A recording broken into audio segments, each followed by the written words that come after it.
humbling honor to receive? Of course, definitely.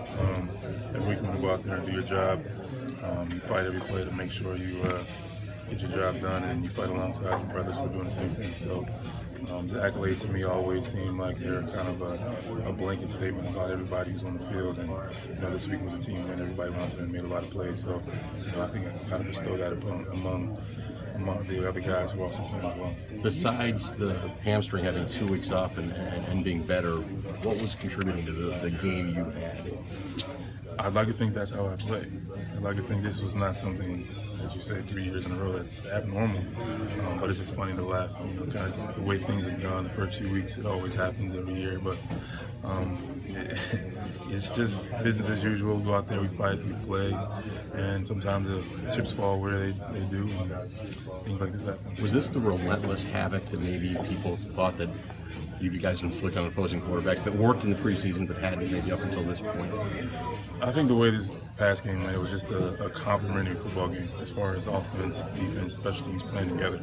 We've had series and quarters where we did well, and maybe offense weren't having the best time, and vice versa. We've gone out and we've let teams run the ball all over the place, and offense might have been doing well. So playing together, I think was the biggest difference, and make sure it's consistent. So that's something that we got to use to build on going forward, obviously.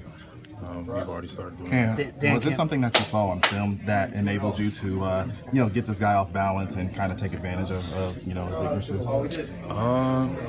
Nothing in particular. I just like to think anytime I go on the field, I'm at a mismatch. Just the way I feel, that's what I play. I feel like I'm the best at what I do, and it doesn't matter what the obstacles are. You just got to overcome them no matter what they are. And I like to think that's the way other guys think as well, and that's why this game is so fun to play, because everybody has that never say die mentality, and at the end of the day, it's only one winner.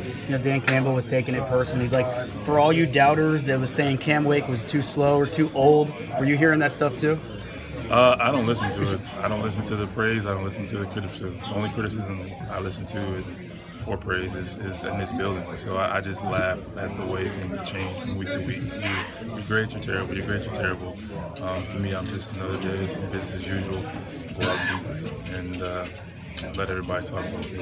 Do you feel that there maybe was a lack of respect for you only because you came in with one tackle and then you come out with 4 sacks? You'd have to ask the people who respect or don't respect me. I have a way about myself that doesn't change week to week. I'm the same guy every day, every week, every year, and the rest of that stuff is almost humorous to me. Yeah, would it be fair to say that this franchise is due against the Texans? I think this franchise is due, period. I don't think the Texans have X on them or a mark on them. It's just in general we've been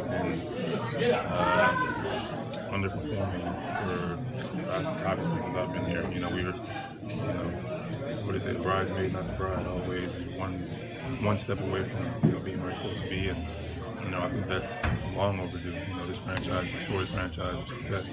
And every day I walk down that hallway, you see the guys who kind of put it where it belongs at the top. So we have a job to do and a responsibility to get it back.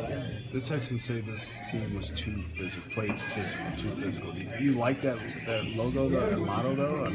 I haven't heard that, but that would be quite a statement. Coach Campbell said that tomorrow is the home opener. I'm sorry, Sunday's the home opener. Are you guys carrying that mindset still with the whole kind of season reset? I like to think so. Obviously, it's a new mentality, a new attitude, and going into this part of the season where you want to start making sure you stack those wins up, make those plays, be more consistent, and do all the things that you should start to be doing. Everybody's getting more familiar. We've been around each other. We had a great bye week where guys either got away or got their mind clear. But when we got back, we had extra little time to kind of band together and go out and work hard on things that we maybe didn't do so well in the first few games. So again, this is another opportunity to go out there and show what we can do. How much can shorter and yet more intense practices contribute to success on Sunday? I like to think everything kind of adds up at the end. A lot of little things turn into a big thing. So all the little fun competitions and the new swagger, and again, just making plays and feeling confident about what you're doing. That confidence trickles over into Sundays and you start making plays, and you usually have a good game. The Texans seem to have a lot of success with their zone blocking scheme, no matter who they plug in, at running back. What can you do to kind of stop those, the blockers from getting into the second level and things of that nature? I think it starts with the guys up front. Everybody being where they're supposed to be when they're supposed to be there, and that's kind of what I was talking about earlier. It's playing complementary and playing consistently. You can't have 2, 3 and outs and then let them drive down the field. You got to make sure if you have the ability, obviously, and I think you do, you go out there and you play top-notch level to the best of your ability every play. And when you do that, you can look back after the game's over and be proud of whatever the outcome is.